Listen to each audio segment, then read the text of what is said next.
Before I start my reflections, I just wanted to share that I fell. And so I'm now wearing that new kind of tape that sticks to itself.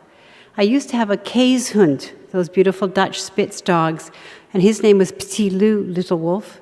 And he used to come home from the veterinarian wearing exactly the same color. So now I know where First Met gets its medical supplies. Anyways, I'm very grateful that it was here.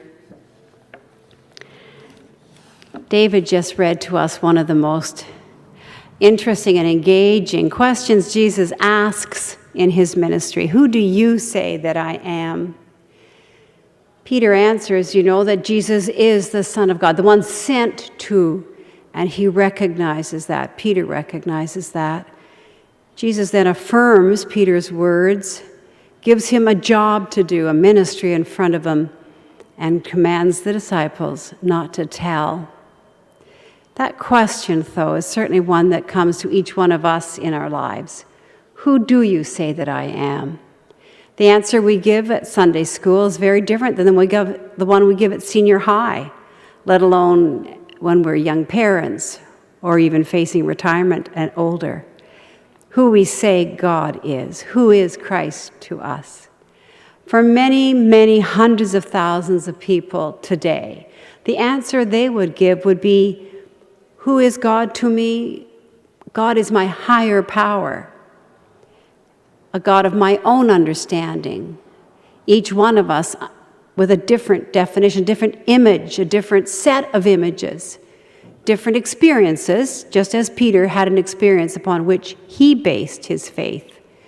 And higher power is used by so many people now to describe their sense of there being something more in this life. The news recently here in Victoria has contained stories of so many local businesses pivoting because of the pandemic.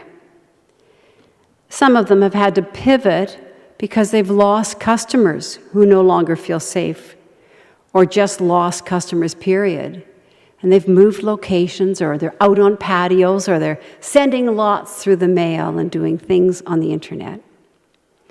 Others have closed, and we don't know if they'll reopen a new location or if this is the end of the road for that business.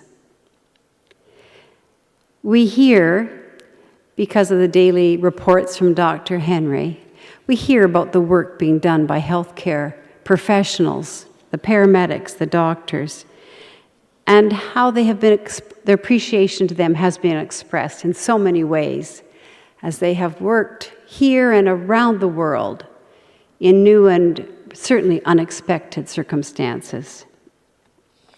We've also heard here locally of people helping neighbors, phoning up and checking, do you need anything? Here's some tomatoes from my garden. Reaching out in ways that maybe they haven't reached out before.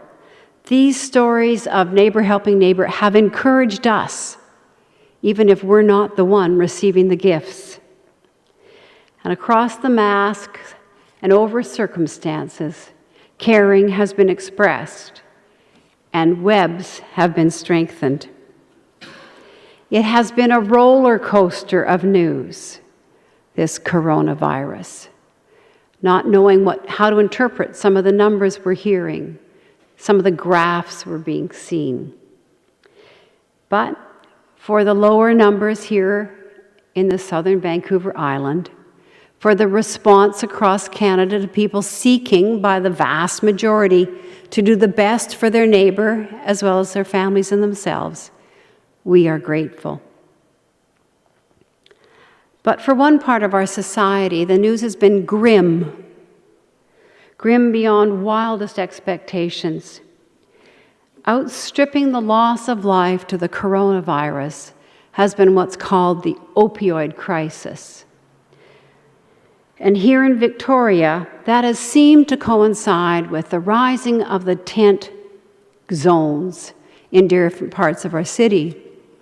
But actually, the increase in loss of life to the poison fentanyl predates tents. And in fact, the numbers of those dying in overdose situations in 2020 greatly exceeds those who have died of the coronavirus. Already in January, 77 people died of an overdose. You and I were still traveling around and visiting, going even across the border. Corona was not part of our reality at all. In February and March, when we're just beginning to hear about a few people somewhere else fighting this new virus, over almost 200 people died in February and March of overdose here in British Columbia.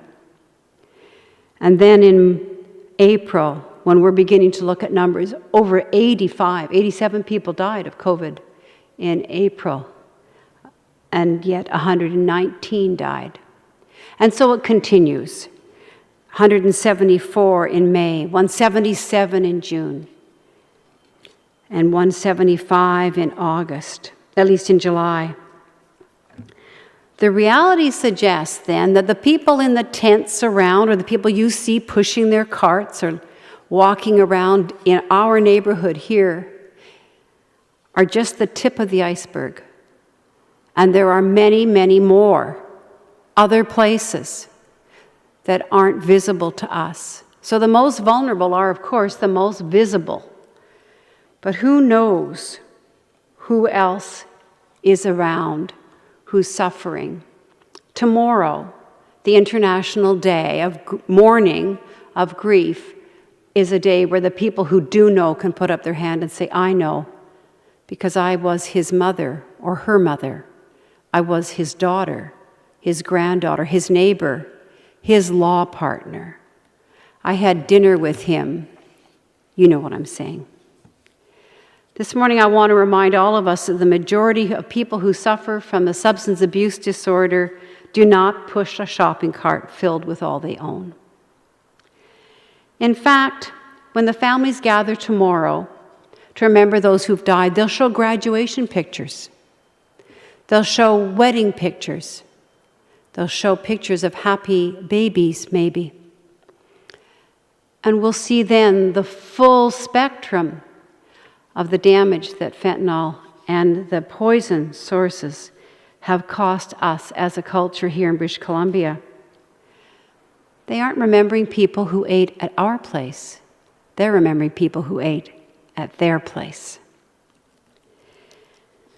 Now, though, there's something else happening tomorrow, which is people will remember that recovery is still possible. This is not a one-way road. There are many roads to which call us to examine and support. Many different paths to recovery. No one path will work for everyone. But certainly it's worth us discovering as many paths as possible for each option to be explored. Jesus asked, who do you say that I am? And so in this circumstance, we would say, you are the sacred Spirit who encourages us. In spite of the grief, in spite of the discouragement and the numbers, who you are to us is the reason to keep going. Because in spite of the losses, we have seen the miracles when lives have changed, when there is no other explanation but a higher power that we name as you. Not to claim that for everybody, but here we do. People who have experienced recovery are all around us. So Jesus asks, who do you say that I am? And it's important for us to acknowledge that for many people, we may not know them. Jesus is the one who not only offers the hand to those who still suffer, but also rejoices with those who have found a path. And that's why the song Amazing Grace is so important, perhaps, in the recovery community. So to some, recovery is possible. We must always remember that. Lives are reborn, and that's a powerful statement because the disease is powerful. Substance abuse disorder is, in the phrase, cunning, powerful, baffling. To others, though, recovery doesn't seem possible, and their addiction is so strong, then it could lead to relapse. And relapse, tragically, can cost them their lives. But even for those who have passed on, their lives still have much to teach us. They teach us that everyone's life matters.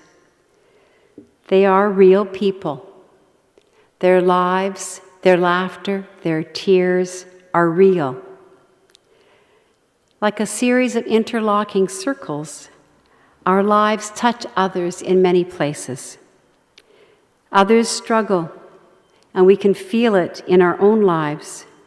Tomorrow, when families and those friends, colleagues, neighbors of those who have died, when that community gathers, we will be there. We will be there. Jesus' acceptance of Peter for all his struggles is a powerful image to us, giving us hope for today. Who do we say that we are in this circumstance? Can we be the ones who are the people who offer second chances, who help explore new options to those who struggle, and to support those who work with those who struggle? Yesterday, I guess it was, that the 2020 Charity 100 report included this insert, for those of you who get this paper delivered to your door, about Julian Daly. He's the new CEO of Our Place. And he is one that we are called to support. Who do you say that we are? We are the people who want to cheer on those in the front line. Because some who are so desperately trying to get clean and sober have experienced many of the paths to recovery that are offered. Traditional recovery is based on abstinence. It works for many, but not all. Julian, in his interview, points out that helping those who are most vulnerable in Victoria and who are living with the wounds of trauma, such as childhood neglect and abuse, are the ones that come to his place, to Our Place. And he suggests several things for us to be curious about. I wonder, he's asking us about stable housing and counselors, about caring community and wider support as being part of the puzzle piece that we need to put together.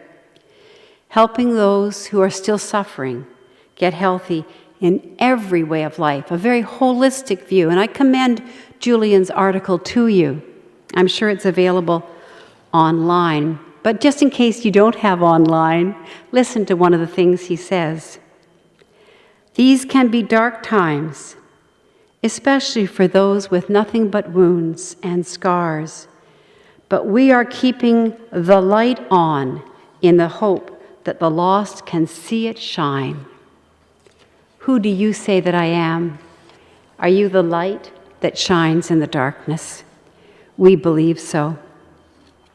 We believe that people like Julian are special in our hearts, and all the workers at the very different recovery providers, the addiction counselors, and the family members who are praying. They all need us to be part of the team too. Who do you say that we are? We are part of that team, desperately seeking answers that we don't yet have, but that we're willing to spend more energy to find. I believe we can be motivated by our faith to keep on searching for those new ways, for those new answers, as well as to support the established answers that are already tried and true. And in doing that, we can lift the stigma. Stigma make it even more difficult for people to fight, more difficult for people to reach out and say they need help. The love of God helps us restore those who so desperately try over and over to get clean and sober, who pray so deeply, let this be the last time I use. Who is Christ to us in this fentanyl epidemic? He is the one who calls us, I believe, to affirm that like a series of interlocking circles, our lives can affect the recovery community in so many different ways. When we acknowledge that we feel their lives in ours. There are many very well-known people who are able to say, I was there once, but I'm not there now. I can remember when I was a student studying for the ministry, we had somebody come in who wasn't from our denomination, but who wrote his name up on the board with all his credentials. And then one by one, he erased them. We were using chalk in those days. He erased them and he said, this was taken away from me, and this was taken away from me. And then he even erased his last name, and he took off, his name was Robert, his proname, and he took that off and he said, call me Bob, because everything else was taken away from me by my addiction. But now we met him with many years of clean and sober recovery under his belt, able to affirm that he was once there, but no longer was. And they have an important message to tell. Tony Bennett, Elton John, Jamie Lee Curtis, Eminem. We're grateful for them. And the people that you know who have been able to find their way back to that light that Julian was talking about. Do they not inspire you? Think of all the years the NA groups have been meeting in our church basements. They're now meeting on Zoom. Should we not be on our porches some night at 7 o'clock celebrating that recovery is possible with our pots and pans? And should we not light a candle for all those who have tragically lost their lives either directly or indirectly to addiction? To stand with the mothers and the fathers, the families, the colleagues, the neighbors, the synagogues and churches who grieve those they've lost. And may God grant us the serenity to accept the things we cannot change, the courage to change the things we can, and the wisdom to know the difference. Amen.